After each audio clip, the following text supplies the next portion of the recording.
नमस्कार साथियों, मैं राजकुमार। आरआरबी ग्रुप डी 2025 जो 101 शिफ्ट में एग्ज़ाम हुआ, उसमें जो अच्छे लेवल के न्यूमेरिकल पूछे गए हैं वो हमने इस वीडियो में कराए हुए हैं। तो बहुत ज़्यादा आपके लिए बेनिफिट रहेगा अगर आप आरआरबी टेक्नीशियन ग्रुप डी की आगामी एग्ज़ाम की तैयारी कर रहे हैं। ऐसे सब प्रश्न को बनाने से ही आपका फुल में फुल मार्क्स आए, क्योंकि ये सब क्वेश्चन जो बहुत सारे स्टूडेंट छोड़ देते हैं, समझ गए ना। और बहुत सारे टीचर ऐसे क्वेश्चन सोल्यूशन करवाएंगे भी जल्दी नहीं, तो मैं करवा रहा हूँ, आप इसे ज़रूर करिए, ठीक है ना। तो चलिए एक क्वेश्चंस पहला हम आपके लिए लेते हैं। देखिए कितना अच्छा क्वेश्चन पूछा गया। इसमें क्या कह रहा है, कह रहा है कि आर त्रिज्या की एक फेरे की कुंडली, क्या कह रहा है कि आर त्रिज्या, मैं थोड़ा इसको पढ़ता हूँ अच्छे से, ठीक है ना। आर त्रिज्या की एक फेरे की कुंडली अपने केंद्र पर चुंबकीय क्षेत्र बी उत्पन्न करती है यदि समान तार को समान धारा आई वहन करने वाली एन फेरो, मतलब कुंडली जो है, कुंडली की संख्या एन फेरा हो जाएगी, तो त्रिज्या जो है आर बटे एन हो जाती है, प्रत्येक की त्रिज्या जो फेरा है, क्योंकि सभी फेरा क्या है, वृत्ताकार है। तो कुंडली में लपेटा जाता है तो नए केंद्र पर क्षेत्र का मान क्या होगा। तो देखिए कितना अच्छा लेवल का क्वेश्चन पूछा गया है। ये सब क्वेश्चंस आप करिएगा तभी आप जो है फुल स्कोर कर पाइएगा साइंस में। सिर्फ हल्के हल्के क्वेश्चंस करने से नहीं होते हैं, ठीक है ना।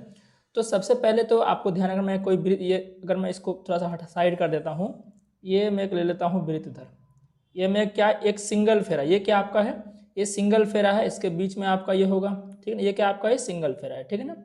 अब मैं क्या करता हूँ कि ऐसे ही मैं क्या करता हूँ, एक मिनट थोड़ा इसको मैं क्या करता हूँ, इसको मिटा देता हूँ जो फालतू की चीज़ें हैं, ठीक है। थोड़ा सा समय ज़रूर आपको लगेगा, लेकिन जो है चीज़ें आपको अच्छी मिलेगी, ठीक है ना। चीज़ें आपको क्या मिलेगी, अच्छी मिलेगी, कॉन्सेप्ट लेवल का आपको चीज़ मिलेगा। इसको हटा देते एक मिनट, हाँ ये हटा दिया मैंने, ठीक है। चलिए भाई साहब इसको भी छोटा कर देते हैं।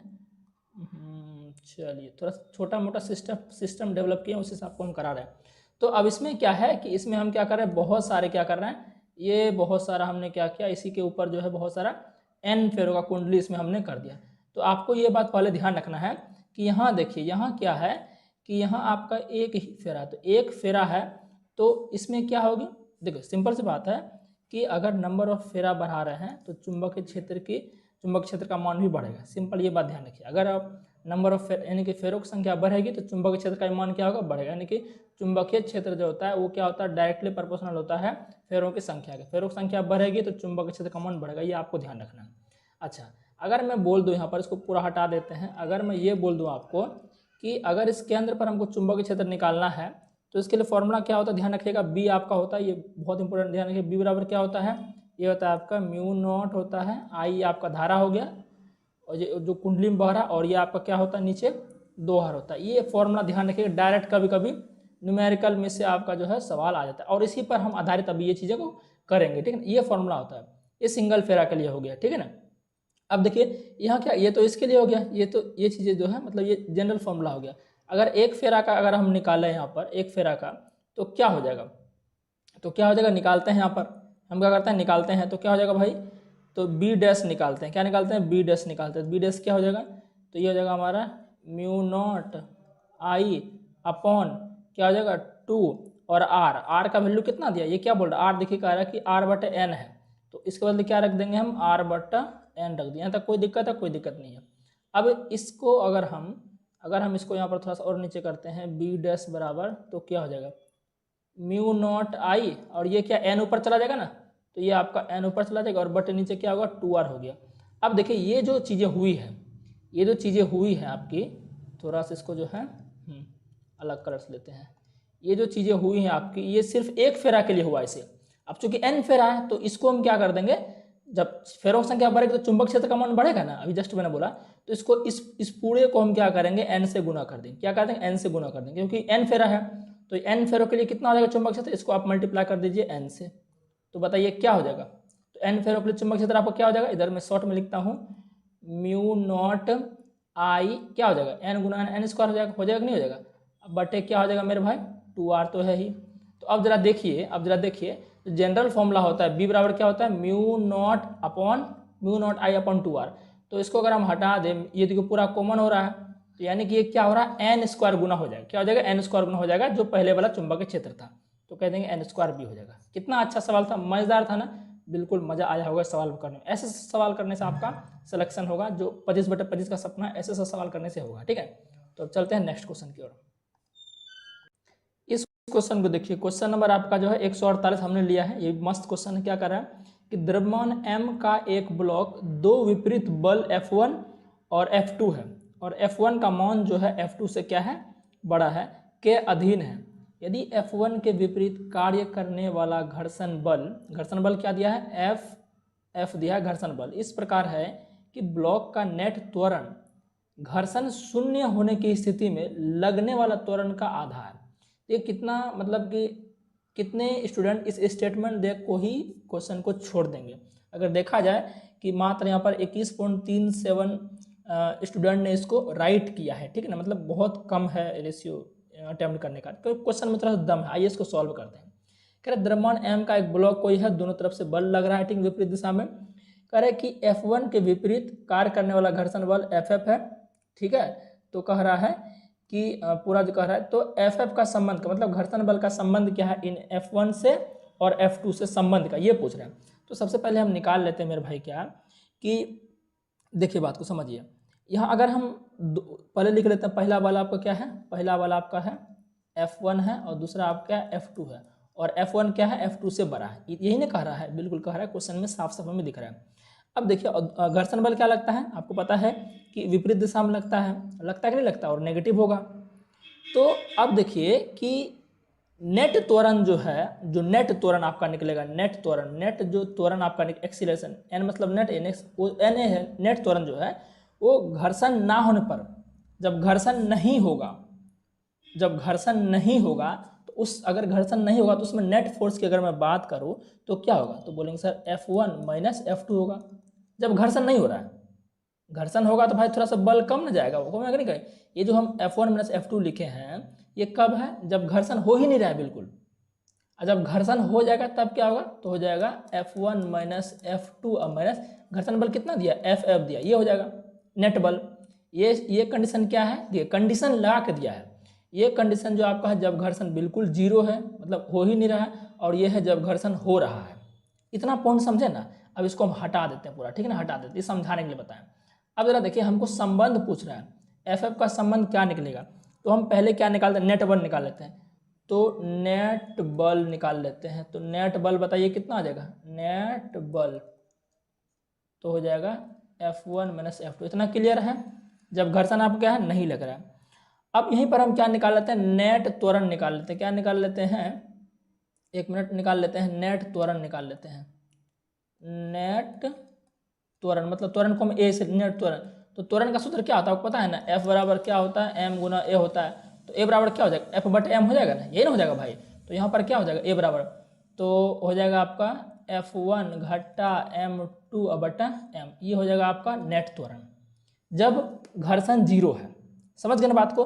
अब हम देखते हैं कि जब घर्षण लगेगा तब बल क्या होगा। इसको थोड़ा क्या करते हैं हम साथियों, इसको थोड़ा हम क्या करते हैं, मिटाते हैं। अरे भैया तुम हट जाओ यहाँ पर, ठीक है ना। अब ये कंडीशन जो है कब, ये जो हमने निकाला है यहाँ पर समझिएगा, ये जो मेरे भाई यहाँ पर हमारे जो प्यारे भाई हैं, ये जो हमने निकाला है, ये कब निकाला है, जब घर्षण बिल्कुल नहीं है। घर्षण बिल्कुल नहीं है तो नेट बल क्या होगा, F1 में से F2, और नेट त्वरण क्या होगा, F1 में से F2 बताइए। ये जो हमने निकाला, इस फॉर्मूला से निकाला, मैंने बता दिया आपको। अब निकालते हैं जब घर्षण हो। अब क्या निकालते हैं, जब घर्षण हो, जब घर्षण हो तब नेट बल क्या होगा, तब जो नेट बल होगा आपका वो हो जाएगा F1 माइनस, नहीं दिख रहा है क्या, नहीं दिख रहा है, मैं इसको नीचे लिखता हूँ यहाँ पर, क्या हो जाएगा F1 minus F2 minus Ff हो जाएगा, ये हो जाएगा नेट बल जब घर्षण है। ठीक है, अब अगर मैं बोल दूँ इसी का त्वरण निकाल लूँ, अब यहाँ पर नेट त्वरण निकालूंगा तो कितना हो जाएगा, नेट त्वरण अगर निकालूंगा तो अभी बताइए कितना हो जाएगा, नेट त्वरण ए बराबर हो जाएगा आपका, दूसरा कलर ले लेते हैं, ये हो जाएगा आपका F1 minus F2 minus Ff, अब बटा क्या हो जाएगा, बटा आपका m हो जाएगा। बताइए यहाँ तक कोई दिक्कत किसी को, नहीं दिक्कत है। अब यहाँ आगे क्या कह रहा है कि अब दोनों त्वरण आपका निकल चुका है। ये जो त्वरण आप निकाले हैं ये क्या आपका है, बिना घर्षण का त्वरण है, और जो ये आपने निकाला है ये आपका क्या है, ये आपका घर्षण के साथ त्वरण है। तो मैं इसको कुछ दर्शा देता हूँ, इसको मैं A नोट कर देता हूँ और इसको A ही रहने देता हूँ ताकि अच्छे समझे। तो अब जो सवाल जो आपका क्या कह रहा था, मैं शुरू में ही बोल दिया था कि यदि क्या कह रहा है कि घर्षण शून्य होने की स्थिति में लगने वाला त्वरण, घर्षण शून्य होने की स्थिति में लगने वाला त्वरण का क्या है, आधा है। तो भाई आगे आपका रिलेशन क्या बनेगा, आगे रिलेशन ये आपको बनेगा कि घर्षण के साथ त्वरण आपका क्या है, तो घर्षण के साथ त्वरण आपका है, घर्षण साथ त्वरण आपका क्या हमने लिखा, ये लिखा है हमने ए नॉट लिखा है, क्या लिखा है, ए नॉट लिखा है। और बिना घर्षण के त्वरण, बिना घर्षण त्वरण यही है, यही ना, इसका क्या है, इसका आपका आधा होगा, यही तो बोल रहा है ना अभी, यही तो बोल रहा है। तो क्या हो जाएगा, तो बोल देंगे इसको मान लेते हैं ए, तो हो जाएगा a/2 हो जाएगा। बस सवाल आपका बन गया। अब भाई ए नोट का मान रख दीजिए और ए का यहाँ पर मान रख दीजिए, तो ए नोट का मान आपका ये पूरा हो जाएगा, ये हो जाएगा ना, अरे हो जाएगा नहीं हो जाएगा, ये हो जाएगा, और ए का मान आपका ये हो जाएगा। इसको जब मान रखिएगा तो आगे आपका फाइनल सॉल्यूशन साथियों आ जाएगा, और वो आएगा आपका, मैंने निकाला था, आ जाएगा f1 - f2/2 आपका आ जाएगा, ये रिलेशन आपका आ जाएगा। ठीक है, तो इतना तो खैर आगे आप कर ही सकते हैं, ठीक है ना, ये आपका ऑप्शन आंसर ऑप्शन डी आपका हो जाएगा। समझ रहे हैं ना बात को। चलिए अब क्वेश्चन नंबर 29 हमने लिया, यहाँ पर 29 क्या कह रहा है कि 10 kg द्रव्यमान वाली एक वस्तु प्रारंभ में 3 मीटर प्रति सेकंड के वेग से गतिमान है। 5 सेकंड के लिए इसकी गति की दिशा विपरीत दिशा में 30 न्यूटन का एक नियत बल अनुप्रयुक्त किया जाता है, तो वस्तु का अंतिम वेग क्या होगा। देखिए यहाँ कह रहा है विपरीत दिशा में, बल विपरीत, विस्थापन विपरीत दिशा में हो, तो ऑब्वियसली बात है कि नेगेटिव आएगा, ठीक है, आंसर भी नेगेटिव ही होगा। तो भाई हम तो ऐसा ही सब काट देंगे, ये ऐसे भी हम बना सकते हैं इसको, आंसर ये हो जाएगा आपका, क्योंकि इसी से पूरा रिलेशन हो जाएगा। क्यों, इसके लिए अब मैं कैसे इसको बना दिया हूँ, क्योंकि मुझे पता है कि बल नेगेटिव विपरीत दिशा में लग रहा है तो आंसर नेगेटिव आएगा, और सारे ऑप्शन पॉजिटिव दिए हैं, सिर्फ एक के सिवाय ऑप्शन ए, तो आंसर ये हो जाएगा। लेकिन फिर भी मैं आपको बता देता हूँ, वस्तु का अंतिम वेग पूछ रहा है, और वस्तु का अंतिम वेग का सूत्र क्या होता है अगर मैं बोलूँ तो आपका होता है, मैं पूरा इसको हटा देता हूँ पर, ठीक है ना, वस्तु का अंतिम वेग सूत्र क्या होता है, तो ये आपका होता है v = u + at, क्योंकि अंतिम वेग आप यहाँ से निकाल सकते हैं, v का यही ना हो जाएगा, अंतिम वेग आप निकल जाएगा। लेकिन इसके लिए पहले आपको a निकालना पड़ेगा, a निकालना पड़ेगा ना, बिल्कुल, तो a निकालिए आप। तो यहाँ देखिए 10 kg द्रव्यमान दिया हुआ है और यहाँ पर बल भी दिया हुआ है, तो f बराबर सूत्र क्या हो जाएगा, m × a हो जाएगा, इससे निकाल लीजिए। f का वैल्यू 30 दिया है, m का वैल्यू 10 दिया है, गुना a, तो 10 दिया 30, a का वैल्यू कितना आ गया 3, यानी कि a का वैल्यू आ गया 3 मीटर प्रति सेकंड स्क्वायर, और ये नेगेटिव ही आ गया क्योंकि बल विपरीत है, ये आपको अंडरस्टूड होना पड़ेगा, ठीक है ना। तो a का मान कितना है 3 है, आप निकाल लीजिए फटाक से आप, तो हम फटाक से मान रख देते हैं यहाँ पर, तो ये भाई हम मान रखते हैं यहाँ पर, तो v = u - at अपने से रख देते हैं। तो u क्या है, u क्या है देखिए दिया नहीं यहाँ पर, 3 मीटर पर सेकंड दिया है, तो जगह 3 घटा a का मान कितना निकाले हैं 3 निकाले, गुना t कितना दिया है, t आपका 5 दिया है, तो 3 घटा 3 × 5 = 15, और 3 में 15 गया -12। समझ गए ना, काफ़ी इजी था। नेक्स्ट क्वेश्चन देखते हैं आपका है कि एक कण 1.5 मीटर त्रिज्या वाले वृत्त 3 रेडियन सेकंड के कोणीय वेग से गति कर रहा है, तो इसके रैखिक वेग और कोणीय वेग का अनुपात ज्ञात करिए। आपको पता है ना, कोणीय वेग जब वृत्त, कोणीय वेग आपका जो है वृत्त से संबंधित ये आपका वेग आता है, तो क्या बोल रहा है, और कोणीय वेग का मात्रा क्या होता है रेडियन पर सेकंड, ठीक है ना। तो खुद यहाँ पर कोणीय वेग दिया हुआ है, खुद यहाँ पर क्या है आपका कोणीय वेग दिया हुआ, तो और इजी है, सवाल ही कह रहा है कि रैखिक वेग और कोणीय वेग का अनुपात क्या होगा।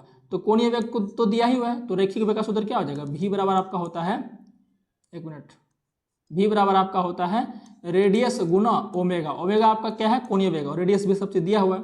तो ये आपका रैखिक वेग निकाल रहे हैं, क्या निकाल रहे हैं रैखिक वेग, तो रेडियस कितना दिया है 1.5 मीटर, और W ओमेगा कितना दिया है 3, तो 3 × 1.5 करेंगे तो 4.5 हो जाएगा। तो आपका ये आ गया 4.5, और रैखिक वेग ही 4.5 आ गया, कोणीय वेग आपका कितना दिया है 3, तो रैखिक वेग आपका 4.5 रेशियो हो जाएगा 3, तो करा दीजिए 3 × 3 और 3 × 15 = 45, यानी 1.5:1, 1.5:1 नहीं दिया है ना, कोई बात नहीं, इसको हम जो है इसको निकाल सकते हैं, कैसे पता है, इसको हम निकाल सकते हैं, इधर 1 0 दे दीजिए, ये हो जाएगा, तो कर दीजिए ना, 5 × 3 = 15, अब 5 × 2 = 10, 3:2 आंसर, ठीक है। चलिए ये क्वेश्चन देखिए क्या कह रहा है आपका, क्वेश्चन कह रहा है आपका, एक मिनट, कि एक रेस कार विरामावस्था से शुरू होकर एक समान रूप से त्वरित होती है। यदि कार अपनी गति के 5वें सेकंड में 22.5 मीटर की दूरी तय करती है, तो 10 सेकंड में तय की गई दूरी ज्ञात करें। 5वें सेकंड, अब देखो दूरी पूछ रहा है, क्या पूछ रहा है भाई, अब देखिए यहाँ पर क्या पूछ रहा है, दूरी पूछ रहा है, तो दूरी मतलब फॉर्मूला यही ना होता है, s बराबर U T plus half A T square, यही ना होता है सॉरी। अब जरा इसमें देखिए कि इसमें जो आपको क्या क्या जरूरी है, u जरूरी है, तो u भाई विरामावस्था, ये तो जीरो, ये तो हमको दिया हुआ ऑलरेडी से, t समय भी हमको देखिए मिला हुआ यहाँ पर है, और हाफ ए टी स्क्वायर, ए त्वरण हमको नहीं पता है, तो त्वरण आपको पहले क्या करना पड़ेगा, निकालना पड़ेगा। तो भाई साहब पहले त्वरण हम निकाल लेते हैं यहाँ पर। तो त्वरण निकालने के लिए कौन सा फॉर्मूला यूज करेंगे, तो आप देख लीजिए यहाँ पर, देखिए एक डायरेक्ट फॉर्मूला में लगाता हूँ, 5वें सेकंड में 22.5, देखिए समय भी दिया हुआ है और आपका डिस्प्लेसमेंट मतलब कि डिस्टेंस भी दिया हुआ, तो एक फॉर्मूला यहाँ पर डायरेक्ट होता है कि मैं बता देता हूँ आपको कि एस बराबर डायरेक्ट फॉर्मूला होता है यू प्लस एक minute, u plus A by two into 2n-1, ये डायरेक्ट फॉर्मूला होता है, निकाल सकते हैं। s कितना दिया है, 22.5 दिया है, ठीक है ना, u आपका 0 है, a हमको निकालना है, तो a बटे 2 2 गुना n, n मतलब यहाँ पर कितने सेकंड, केमा सेकंड में, तो 5वें सेकंड में, तो 5 घटा 1, तो कर लीजिए ये आपका 22.5 है बराबर 0 प्लस a बाई 2 गुना, तो बताइए आप यहाँ पर, तो 2 पंचे 10, 10 में गया 9 हो जाएगा ना, बिल्कुल हो जाएगा, यहाँ पर 9 हो जाएगा, ठीक है ना। तो अगर आप इसको करिएगा इधर, एक बार करिएगा तो कितना हो जाएगा, करिए आप इधर, उधर ये आपका 22.5 है, ठीक है ना, 22.5 है ना ये आपका, और इधर ये आपका कितना हो जाएगा, ये तो जीरो खत्म ही हो जाएगा, इधर आपका हो जाएगा 9a/2 हो जाएगा ना आपका। तो इसको जब कटाइएगा आप, 9 से कटाइएगा ना इसको, तो ये कट जाएगा, वो कितना बार में कट जाएगा पता है, कितना बार में कट जाएगा, ये 9 दूनी 18, 9 दूनी 18, ये साथ आपका 25 बार में कट जाना चाहिए ना, 25 बार में, हाँ 25 यानी कि 2.5, कितना बार में, 2.5 बार में ये आपका कट जाएगा, ठीक है ना। और फिर ये 2 से गुना हो जाएगा, तो 2.5 गुना 2 कितना हो जाएगा, तो ये आपका हो जाएगा, कितना हो जाएगा भाई, ये आपका 5 हो जाएगा। तो यानी एक अमाउंट आपका आ गया 5 मीटर प्रति सेकंड स्क्वायर, ठीक है ना। अब एक अमाउंट इतना आ गया, अब निकाल लीजिए, इधर हम क्या करते हैं, साइड में आपका निकालते हैं, s बराबर U T plus half A T square, तो ऐसे ही हमको निकालना है। तो u आपका 0, t भी 0 इसके साथ हो जाएगा, प्लस 1/2, एक अमाउंट 5 आ चुका है, t कितना दिया आपका, t आपका कितना दिया है, समय 10 सेकंड, यहाँ क्या करा देखिए, एक मिनट, इसको हटा देते हैं पूरा, आप समझ चुके ना, एक अमाउंट निकल चुका थी, अब हटा देते पूरा इसका ना, हटा चुके हैं, फिर से निकालते हैं, चूँकि 10वें सेकंड बोल रहा था इसीलिए दिख नहीं रहा था, इसलिए मैंने हटा दिया। तो s बराबर U T plus half A T square, तो ये तो भाई 0 हो जाएगा, क्योंकि u 0 है, 0 0 खत्म, 1/2 गुना, a का वैल्यू 5 आया था और t का वैल्यू कितना बोल रहा है ये 10 सेकंड, तो हो जाएगा 10 गुना 10, कटा दीजिए, 2 पंचे 10, 25 25 दूनी 250 मीटर करेक्ट आंसर हो जाएगा। उम्मीद है समझ गए होंगे, ठीक है ना। चलिए नेक्स्ट चलते हैं। ये क्वेश्चन देखिए आप, कह रहे हैं कि एक मिनट, हाँ कह रहे हैं कि एक लकड़ी के गुटके का द्रव्यमान 6 kg है, मतलब ये मान चाहिए लकड़ी का क्या है, गुटका है, 40 cm गुना 30 cm गुना 20 cm, मतलब इसका आकार भी दिया है, आकार से हमको कोई मतलब है नहीं यहाँ पर। इसे 30 cm गुना 20 cm भुजा पर रखी एक मेज पर रखा गया है, जी का मान इतना है, तो यह मेज कितना दाब लगा रहा, मतलब ये मेज है, ये क्या भाई मेज है, और यह मेज जो है किसी मतलब सॉरी मेज कर रहा हूँ मैं, ये आपका लकड़ी का टुकड़ा है, मैं गलती बोल दिया, ये क्या आपका लकड़ी का टुकड़ा है, ये आपका है लकड़ी का टुकड़ा है, ठीक है ना। अब इसको जो है किसी बड़े से मेज पर रख दिया गया, और इस मेज का आपका क्या दिया है, इस मेज का ये 30 दिया है लंबाई और ये 20 दिया है, इसको इस पर जो रखेंगे लकड़ी को, तो कितना दाब जो है ये लकड़ी का गुटका इस पर लगाएगा, यानी दाब पूछ रहा भाई। तो दाब बराबर सूत्र क्या होता है, प्रेशर बराबर क्या, दाब बराबर क्या, क्षेत्रफल मतलब कि अभी बताइए क्या था, बल बटे क्षेत्रफल, यानी कि फोर्स अपॉन एरिया। तो अब बताइए फोर्स कितना आपका, फोर्स कितना, फोर्स नहीं दिया हुआ तो फोर्स निकालेंगे हम, फोर्स नहीं दिया हुआ है तो फोर्स निकालेंगे, निकाला जाए। तो भाई देख लीजिए आप फोर्स कैसे निकलेगा, F बराबर क्या होता है, द्रव्यमान गुना त्वरण होता है, द्रव्यमान 6 दिया है और त्वरण यहाँ पर गुरुत्वीय त्वरण हो जाएगा 10, तो 6 दूनी 10 60, तो F का वैल्यू 60 आ गया। अब बटे ए क्या है आपका क्षेत्रफल, तो क्षेत्रफल किसका निकालेंगे हमको लकड़ी के क्षेत्रफल से कोई मतलब नहीं, देखिए लकड़ी का यहाँ पर आकार दिया हुआ है, इसके लकड़ी के आकार से हमको कोई मतलब नहीं है, क्योंकि किस पर बल लग रहा है, मतलब दाब किस पर लग रहा है, मेज पर लग रहा है, तो मेज का क्षेत्रफल यहाँ पर देना है। तो मेज का क्षेत्रफल क्या हो जाएगा यहाँ पर भाई देख लें, 30 गुना 20 600, तो 600, लेकिन ये सेंटीमीटर में हो जाएगा, 600 सेंटीमीटर स्क्वायर हो जाएगा, देख लीजिए सेंटीमीटर दिया है। अब इसको किस में बदलना है, मीटर स्क्वायर में, तो सेंटीमीटर को जब मीटर में बदलेंगे तो कितना 100 से भाग देंगे, तो 100 से भाग देंगे क्योंकि 2 बार है तो 2 बार 100 से भाग चला जाएगा। अब ये 200 क्या चला जाएगा, ऊपर चला जाएगा, 1 2 3 4, तो नीचे वाला हट जाएगा ना भाई, नीचे वाला हम हटा देते हैं, क्या नीचे वाला ये हट गया, क्योंकि इसको हम क्या कर दिए, ऊपर फेंक दिए, ठीक है ना। अब जरा देखिए यहाँ पर ध्यान से, हाँ अब जरा देखिए, तो कटाइए आप इसको कर दीजिएगा ना, 1 मिनट 60 दही 600 और ये 1 खत्म, कितना आ गया 1000, यानी कि 1000 पास्कल करेक्ट आंसर हो गया। देखिए कितना मजेदार सवाल था, ठीक है ना। चलिए नेक्स्ट क्वेश्चन देखते हैं फटाक से हम। अब क्वेश्चन नंबर 56 देखिए, ये भी आपका बहुत जबरदस्त क्वेश्चन आपका है। ये आपका प्रतिरोधकता सवाल है, कह रहा है कि 2 मीटर लंबाई के एक धातु का तार 25 डिग्री सेल्सियस पर, ये रूम टेम्परेचर दिया हुआ है, पर 10 ओम है, तार का व्यास जो है 0.4 मिलीमीटर दिया हुआ है, तो उस तापमान पर धातु की प्रतिरोधकता कितनी होगी। आपको पता है ना, धातु प्रतिरोधकता मतलब रॉ से सूत्र करते हैं, और उसका सूत्र क्या होता है आपका RA/L, यही तो होता है ना भाई, और यही सूत्र होता है, इसी सूत्र से आपका चीज़ें निकलेगी, बस आपको सारा डाटा जो है पता होना चाहिए। 1 मिनट, थोड़ा सा गड़बड़ सिस्टम हो जाता है। हाँ, तो वो सूत्र जो मैंने बताया आपको, कौन सा, कि R बराबर आपका क्या होना चाहिए, मतलब कि ρ बराबर RA/L, ये सूत्र से आपको जो है ध्यान रखना, इसी सूत्र से आपका जो है बनेगा। अब इसमें हम क्या करते हैं, सब चीज़ क्या करते हैं भाई, पूरा मतलब कि वैल्यू निकालते हैं। तो प्रतिरोधकता निकालना, R मतलब त्रिज्या कितना हो जाएगा। अब देखिए यहाँ पर 0.44 दिया है, सॉरी R प्रतिरोध है ना, सॉरी गलती से R प्रतिरोध आपका कितना दिया है, प्रतिरोध 10 ओम दिया है, ये तो दिया हुआ। A मतलब क्षेत्रफल हो जाएगा, तो पहले क्षेत्रफल हम निकाल लेते हैं। क्षेत्रफल क्या हो जाएगा आपका, तो ये आ जाएगा πr², चूँकि ये देखिए ये तार है, तो इसका ये वाला पार्ट गोल होता है वृत्त के जैसा, इसलिए इसका A बराबर πr² से निकलता है, तो πr² हो जाएगा। तो पाई का मान ये बोल दिया है कि 3.14 ले लेते हैं। R मतलब त्रिज्या हो जाएगा, इसका व्यास दिया है 0.4 मीटर, तो व्यास 0, इसको हटा देते हैं ना, 1 मिनट, इसको हम क्या करते हैं, हटा देते हैं, ताकि जो है, ताकि आप अच्छे से, हाँ इसको हटा देते ताकि जगह खाली हो, ठीक है ना। अब जरा देखिए, जरा यहाँ आप अब जरा देखिए अच्छे से, तो R का मान इतना हो गया, कितना दिया आपका ये 0.44 दिया ना, इसको सब निकालते हैं, तो 0.4 जो mm दिया है, इसको बदल दीजिए मीटर में, तो क्या करेंगे 1000 से हम भाग दे देंगे, क्या करेंगे 1000 से भाग देंगे, 1 मिनट, हाँ 1000 से क्या करेंगे, इसको भाग दे देंगे। जब 1000 से भाग दे देंगे तो ये बचेगा मीटर में, इसको ऐसे लिख सकते हैं क्या, 0.4 गुना 10⁻³ तो लिख ही सकते हैं, क्योंकि ये 10⁻³ ही है ना, ऊपर जाएगा 10⁻³ हो जाएगा, तो R का वैल्यू कितना आ गया, तो ये आपका आ गया 0.4 और गुना 10⁻³ स्क्वायर दे दिया, ठीक है। ये आपका R का वैल्यू आ गया।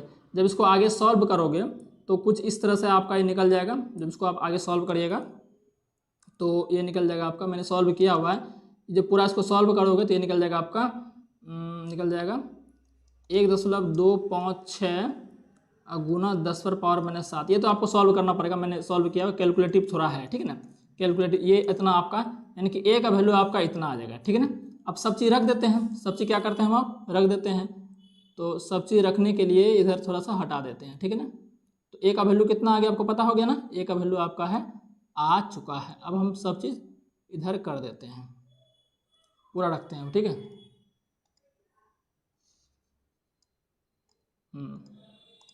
अब रख दीजिए आप, तो ρ बराबर क्या हो गया आपका RA/L, R का वैल्यू कितना दिया है 10, A का वैल्यू कितना आ गया 1.256 गुना 10⁻⁷ आ गया, और बटे आपका क्या हो जाएगा L कितना दिया आपका, L दिया आपका 2 मीटर दिया।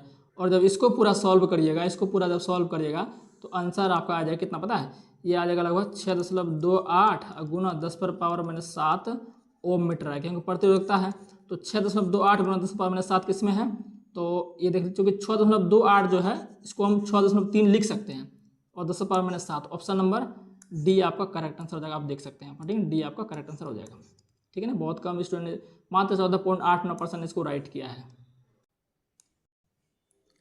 ये 60 नंबर देखिए आप क्या कह रहा है, 60 नंबर आपका कह रहा है कि 60 किलोमीटर वेग से चलती हुई 1500 kg द्रव्यमान की कार को विरामावस्था में लाने के लिए आवश्यक न्यूनतम ऊर्जा कितना है। तो देखिए भाई, हमें क्या करना है, इसको विरामावस्था में लाना है। विरामावस्था यानी कि देखिए सिंपल आप कह सकते हैं, यहाँ पर जो आपका है, अगर मैं बात करूँ तो काइनेटिक एनर्जी का सूत्र क्या हो जाएगा, 1/2 mv², ये सूत्र लग जाएगा। तो लगाते हैं 1/2 गुना m कितना दिया आपका 1500 दिया है, ठीक है ना। v कितना दिया आपका, और v कितना दिया आपका, v तो 0 दिया है ना। अच्छा, आवश्यक न्यूनतम ऊर्जा v हमको निकालना पड़ेगा, v क्या करना पड़ेगा हमको निकालना पड़ेगा। तो v निकालते हैं u+80 से, क्या निकालते हैं u+80 से निकालते हैं। तो u कितना आपका भाई है, u आपका है 60 किलोमीटर प्रति घंटा। तो 60 किलोमीटर प्रति घंटा है तो आपका घंटा में है। इसको जब निकालिएगा तो मीटर पर सेकंड में, तो 60 गुना 5/18, 60 पंचे 300/18, तो 300/18 हो जाएगा, ठीक है। और क्या, अच्छा एक मिनट।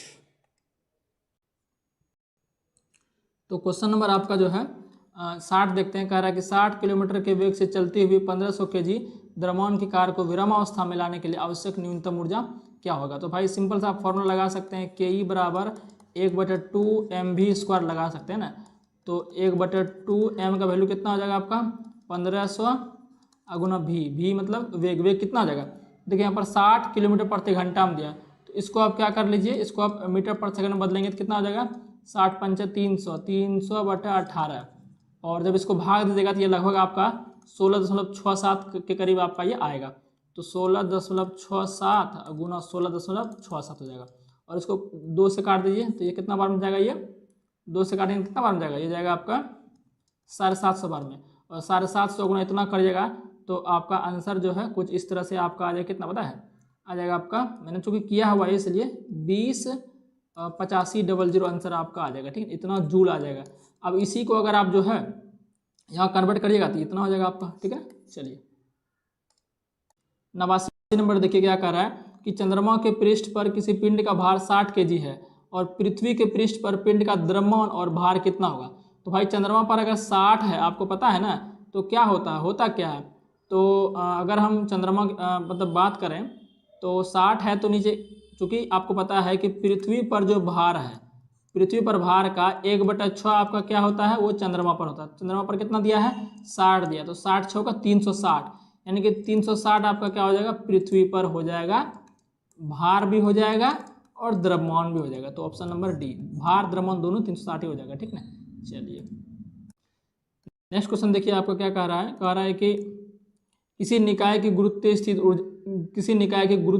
स्थितिज ऊर्जा डेल्टा पीईजी है में परिवर्तन गुरुत्वाकर्षण बल द्वारा किए गए से किस प्रकार संबंधित है। देखिए ये हमेशा रिलेशन आपको क्या होता है नेगेटिव में ही होगा। क्यों भाई, क्योंकि गुरुत्वीय स्थितिज ऊर्जा मतलब वस्तु जो है नीचे से ऊपर जा रही है, तो गुरुत्वाकर्षण के अधिक मतलब कि खिलाफ जा रही है, तो खिलाफ जाएगी तो क्या होगा, तो आपका जो स्थितिज ऊर्जा बनेगा गुरुत्वीय स्थितिज ऊर्जा, तो वो आपका क्या होगा नेगेटिव होगा। तो आपको पता है ना पोटेंशियल एनर्जी पी होता है, तो वो आपका क्या होगा नेगेटिव होगा, जी का वैल्यू क्या होगा नेगेटिव होगा इसमें, ठीक है।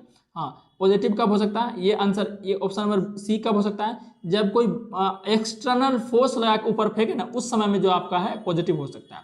समझ के बात को। चलिए इस प्रश्न को देखिए क्या कह रहा है कि 4 kg द्रव्यमान की किसी वस्तु पर 2 सेकंड की अवधि के लिए एक नियत बल कार्य करता है जिसका वेग 2 मीटर सेकंड से बढ़कर 8 मीटर पर सेकंड हो जाता है। यही बल 4 सेकंड की अवधि के लिए प्रयुक्त किया जाए तो वस्तु का अंतिम वेग क्या होगा। देखिए तो वस्तु का अंतिम वेग यानी कि क्या पूछ रहा है, v बराबर u+at, यही ना भाई। तो इसके लिए हमें त्वरण चाहिए, त्वरण निकालते पहले। तो त्वरण कैसे निकलेगा, निकलेगा तो त्वरण भाई a बराबर क्या हो जाएगा v - u/t होता है ना। तो v कितना दिया है, तो 2 सेकंड में क्या हो जा रहा है 2 मीटर पर सेकंड से 8 हो जा रहा है, तो 8 में 2 गया 6, इसका अंतर 6 आ गया, बट 2 सेकंड में तो कट के 3, तो यानी कि त्वरण कितना आपका आ गया 3 मीटर प्रति सेकंड स्क्वायर त्वरण आपका आ गया, है ना। तो अब क्या, अब कुछ करना है क्या, कुछ भी नहीं करना, अब रख दो ना वैल्यू कुछ। और कुछ निकल सकता है क्या, और कुछ निकल सकता है, नहीं निकल सकता है। यहाँ रखें तो v का वैल्यू क्या हो जाएगा u आपका कितना है, अरे देखो ना भाई u कितना है, तो u आपका है u कहाँ गया, u आपका 2 मीटर पर सेकंड, ये प्रारंभिक वेग, ठीक है।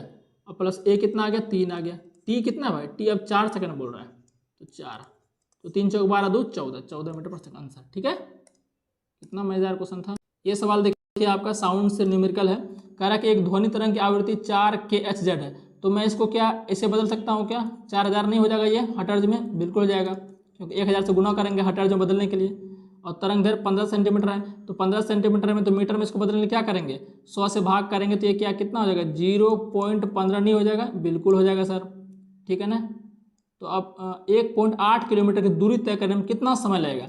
तो भाई आपको स्पीड पता करनी पड़ेगी तरंग की, तो तरंग की स्पीड का हम कैसे पता करेंगे, आपको पता है सूत्र होता है v बराबर n लैम्डा सूत्र होता है। तो n मतलब कि आवृत्ति, आवृत्ति कितना दिया है, 4000 दिया है, लैम्डा तरंग दैर्घ्य 0.15 दिया है, 0.15, इसको कटाइए, 2 शून्य नीचे देंगे, दशमलव खत्म, ये आपका खत्म, ये खत्म, तो 15 चौक कितना हो गया, 15 चौक 60, यानी कि 600, यानी कि 600 मीटर प्रति सेकंड आपका तरंग का चाल आ गया। तो 1.8 किलोमीटर की दूरी तय करने में कितना समय लगेगा, तो समय बराबर क्या था, दूरी बटे चाल, दूरी कितना 1.8, 1.8 मतलब 1800, अब बट चाल कितना आपका 600, तो खत्म 6×18, तो 3 सेकंड आंसर हो जाए आपका, ठीक है ना। चलिए ये सवाल देखते हैं क्या कह रहा है आपका, कि एक रेलगाड़ी सीधी पटरी पर 54 किलोमीटर प्रति घंटा की चाल से चल रही है, यह 150 मीटर चलने के बाद रुक जाती है, रुक जाती है मतलब अंतिम वेग 0 हो जाएगा। इसके त्वरण का परिमाण क्या, त्वरण पूछ रहा है। तो भाई रुक जाती है तो त्वरण माइनस में आएगा, क्यों माइनस में आएगा, क्योंकि भाई आपका वेग में परिवर्तन कम हो गया, देख लेते हैं अभी, ठीक है ना। तो पहले इस 54 को जो है आप कर लीजिए मीटर पर सेकंड में, तो 5/18 से कर देंगे, तो 18 तिया 54 और 3 से 15, यानी कि ये 15 मीटर पर सेकंड है, इतना टेंशन खत्म। तो त्वरण का परिमाण क्या, तो फॉर्मूला लगाइए, v² बराबर u² प्लस 2s, v मतलब अंतिम वेग 0 है क्योंकि गाड़ी रुक गया है, तो ये हो जाएगा 0 का स्क्वायर, u मतलब कितना हो जाएगा, u आपका 15 का स्क्वायर 225, ठीक है ना, plus 2 Guna a Guna s का वैल्यू कितना 150, ठीक है ना। तो 225 इधर माइनस आ जाएगा, 225 हो जाएगा, इधर क्या बचा, आप 150 गुना 2 करेंगे 300 a बच जाएगा, ठीक है ना।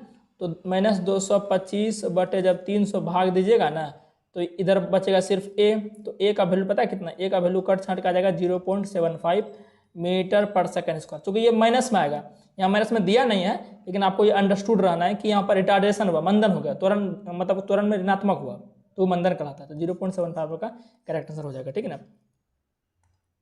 आज का ये लास्ट क्वेश्चन हमारा है, देखिए मैंने टेक्नीशियन में कराया हुआ क्वेश्चन था पहले जो था, कह रहा है रेखा 40 मीटर लंबे पुल में तैरती है, ये हमारा एक छोर का दूसरा 40 मीटर लंबा है, कितना है 40 मीटर लंबा है, रेखा एकदम तैर रही है, ठीक है ना। वह एक रिजु पथ पर 1 मिनट में एक छोर से दूसरे छोर तक जाती है, इधर से गई और इधर से आई 1 मिनट में, ठीक है ना।